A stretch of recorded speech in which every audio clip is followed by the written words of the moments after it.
இன்னைக்கு வந்து நம்ம கெப்பாசிட்டர், மாஸ்ஃபெட் இதெல்லாம் எப்படி சால்வ் பண்ணுறதுன்னு பார்க்க போகிறோம். மெக்கானிக்கோட ப்ளோயர் இது. மெக்கானிக்லேருந்து 861 DW blower.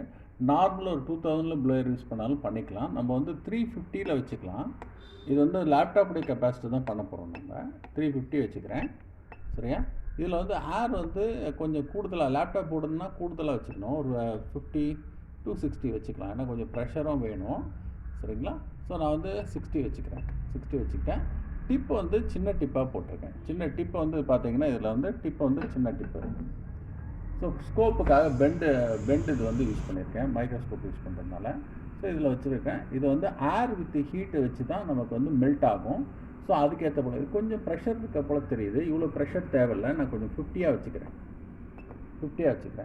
So before that வந்து நான் இந்த ப்ளோயர் சின்ன காம்பனண்ட்டுக்காக அதிகமாக ப்ளோயர் யூஸ் பண்ணுறதை குறைச்சிக்கிறேன். ஏன்னா பக்கத்தில் இருக்க ஐசிலாம் தேவையில்லாத ஹீட் ஆகும்.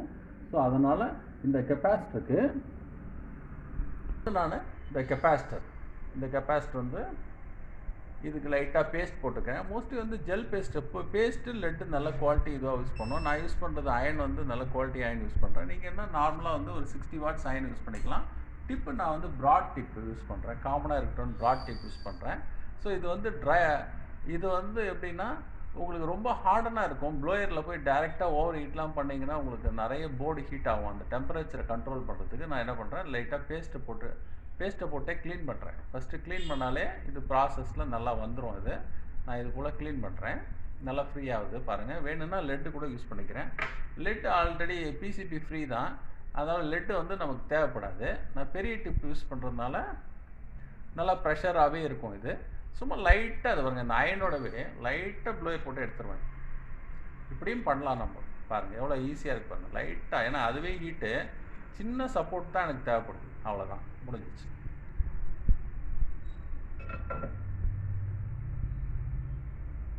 அந்த பேடை க்ளீன் பண்ணணும். ஏற்கனவே லெட் இருக்குது, பேஸ்ட்டும் இருக்குது. நான் ஜஸ்ட்டு பேடை வந்து க்ளீன் பண்ணிக்கிறேன். க்ளீன் பண்ணிவிட்டு இதே கெப்பாசிட்டியை மறுபடியும் ஒரு டெமோ பர்பஸ் தான் பண்ணுறது. இது நம்ம இதுவே பண்ணிக்கலாம். லைட்டாக வந்து நான் இந்த பேஸ்ட் வந்து போட்டுக்கிறேன். ஜெல் பேஸ்ட் யூஸ் பண்ணிக்கிறேன். பண்ணிவிட்டு ப்ளோ பண்ணிங்கனாலே உங்களுக்கு ஆட்டோமேட்டிக்காக ஃபிக்ஸ் ஆகிடும். டியூசர் வந்து அன்க்ளீன்டாக இருக்கிறதுனால அது போய் ஜாம் ஆகுது. தின்னர் எதாவது அப்ளை பண்ணால் க்ளீன் வந்து இதுவாகிடும். ஸோ சும்மா அப்படியே பிடிச்சிட்டு அப்படியே வச்சிடும். லைட்டாக மேலோட்டமாக வச்சுட்டேன்.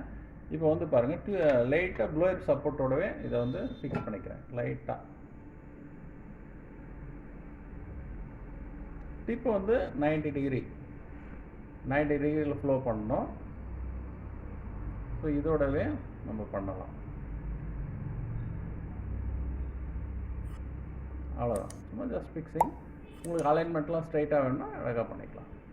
அவ்வளோதான், ஃபிக்ஸ் ஆகிடுச்சு பாருங்கள். ஓகே. ஸோ இப்போ இது பக்கத்தில் இருக்க கெப்பாசிட்டர் அது போலாம் எடுக்கணும்னா அதே ட்ரிக்கு தான். நம்ம அதிக ப்ரெஷர் இல்லாமல் பண்ணணும். அதிக ப்ரெஷர் இதில் வந்து நம்ம ஹீட்டு அதிகமாக கொடுத்தெல்லாம் பண்ணால் போர்டு வீக் ஆகிறதுக்கு வாய்ப்புகள் உண்டு.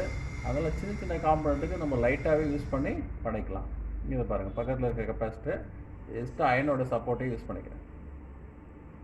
அயனோட சப்போர்ட்டே யூஸ் பண்ணிக்கிட்டு ஜஸ்ட் அப்படியே எடுத்துக்கலாம். ஹீட் பண்ணிக்கிட்டு இதையும் அதே போல் ஹோல்ட் பண்ணுறேன். இந்த சைடையும் லெட் அப்ளை பண்ணிக்கிறேன். இந்த சைடும் லெட் அப்ளை பண்ணிக்கிறேன். லைட்டாக தூக்கி லிஃப்ட் பண்ணிங்கனால இது கொஞ்சம் ஹார்ட் போர்டு, அன்யூஸ்டு போர்டு, கொஞ்சம் வாட்டமாக இது போல் எடுத்துடலாம்.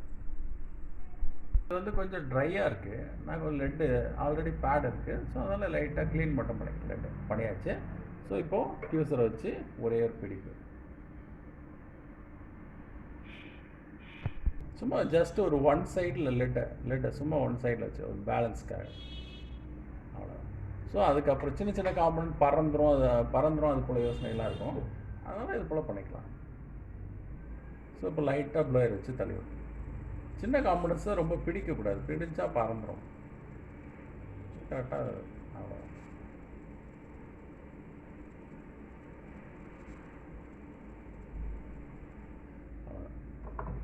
இப்போ ஃபைனலாக நம்ம ஐபி போட்டு கூல் பண்ணணும். நம்ம கூல் பண்ண தின்னர் வச்சு லைட்டாக தின்னர் வச்சு நம்ம க்ளீன் பண்ணிடணும். தின்னர் வச்சு க்ளீன் பண்ணிட்டால் இது போல் கெப்பாசிட்டரை நம்ம சால்டர் பண்ணலாம். லெட்டெல்லாம் கரெக்டாக ஃப்ளூயிட் ஆகிருக்கும். கரெக்டாக க்ளீன் பண்ணிட்டீங்கன்னா சால்வ் ஆகிடும். மாஸ்பெட்டு 8 இருக்குது. ஸோ பக்கத்தில் கெப்பாசிட்டர்லாம் இருக்குது. ஸோ நான் என்ன பண்ணுறேன்னா ஃபஸ்ட்டு ஒரு கொஞ்சம் லெட் எடுத்துக்கிறேன். கன்வென்ட்டாக லெட் எடுத்துக்கிட்டு இந்த சைடில் நல்லா தேய்ச்சி விட்டுற போகிறேன். எனக்கு வந்து வெயிட்டு குறையணும். ஏன்னா வெயிட்டுனா அதை ஃபுல் ப்ரெஷர் போட்டு எடுக்கக்கூடாது, லைட்டாக எடுக்கணும். ஸோ அதுக்காக என்ன பண்ணேன், ஃபுல்லாக வந்து சால்ட் அடிச்சுக்கிறேன். ஃபுல்லாக இப்போ சால்ட் அடிச்சிட்டேன். இப்போ நல்லா ஃப்ரீ ஆகிடுச்சு. நான் என்ன பண்ண போகிறேன், இது ஃப்ளோயர் வச்சு ஈஸியாக எடுக்கிறதுக்கு ஈஸியாக இருக்கும். இது போல் சால்ட் அடிச்சுக்கலாம். ஒரு ப்ரெஷர், லிட்டில் பிட் ப்ரெஷர் டியூசரை வச்சு பிடிச்சி வச்சுருக்கேன். அது ஒரு லிட்டில் பிட் ப்ரெஷர் கொடுக்கும். ஸோ அதனால் ஈஸியாக வரத்துக்கான வாய்ப்புகள் இருக்கும். ஏன்னா இது போல் நம்ம கொஞ்சம் ப்ளோயர் வந்து என்னென்னா சரௌண்டிங் பண்ணால் நமக்கு வந்து ரேண்டமாக வந்து எல்லா இடத்துலையுமே ஸ்ப்ரெட் ஆகும், ஏர் வந்து ஸ்ப்ரெட் ஆகும். அப்போ வந்து ஈஸியாக இருக்கும், கம்யூனிகேஷன் வந்து ஈஸியாக இருக்கும். லைட்டாக தூக்கி விட்டிங்கன்னா வரும். போல் எடுத்தாச்சு.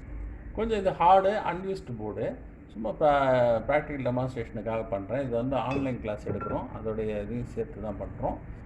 இது வந்து மாஸ்பெட் வந்து பார்த்தீங்கன்னா இந்த ஆரோ மார்க் வந்து இங்கே இருக்குது, ஆரோ மார்க் இங்கே, டாட் இங்கே இருக்குது. கரெக்டாக டைரெக்ஷன் வைக்கணும். ஏன்னா அப்போ தான் வந்து 1 2 3 சோர்ஸு, இது கேட்டு, இந்த 4 பின்னு ட்ரெயின் மாற்றி வச்சிடக்கூடாது, ஃபங்க்ஷன் ஆகாது.